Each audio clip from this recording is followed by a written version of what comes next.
Hello guys, welcome back to my channel the unscripted life. আজকে আমি চলে এসেছি ক্লাসিক টেস্ট দ্য নেল স্টুডিওতে। আমি দেখছিলাম যে এখানে নাকি অনেক কম টাকায় নেল করানো হয়। তো আমিও ভাবলাম যে না, আমার নখগুলোও তো কীরকম হয়ে আছে, তো আমিও গিয়ে একটু ভিজিট করে আসি। আর সব থেকে বড় কথা, ভেতরে এত সুন্দর ডেকোরেশন দেখে মানে আমি তো জাস্ট প্রেমে পড়ে গেছি। আমি ভাবছিলাম ভেতরে ডেকোরেশন যদি এত সুন্দর হয় তাহলে যে নেলস করবে সে কতটা সুন্দর। আর দেখো এই ভেতরে এই দেশে এই নেলসের কালেকশনগুলো, উফ জাস্ট ওয়াও! নিউডের শেডগুলো, গ্লিটারের শেডগুলো, ডিজাইনগুলো জাস্ট অসাম।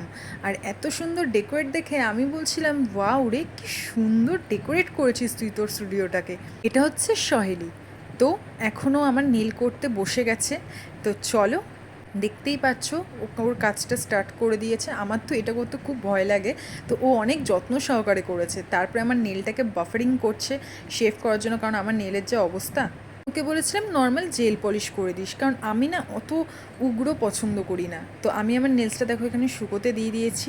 তারপরে ও এত সুন্দর করে গ্লিটারগুলো লাগাচ্ছিল যত্ন করে, মানে ও খুব কিন্তু ছোট ছোট জিনিসগুলো খুব যত্ন সহকারে করে এখানে। তারপরেই দেখতে পাচ্ছ আমার নেলস কিন্তু রেডি। কি সুন্দর লাগছে না, মানে আমার তো খুব পছন্দ হয়েছে সিম্পলের মধ্যে। তোমরাও যদি এরকম নেলস করাতে চাও, তোমরা কিন্তু এই জায়গাটায় ভিজিট করতে পারো। এটা কিন্তু ঠিক বাঘাযতীনের সামনেই আইরিশ হসপিটালের অপোজিটে। টাটা।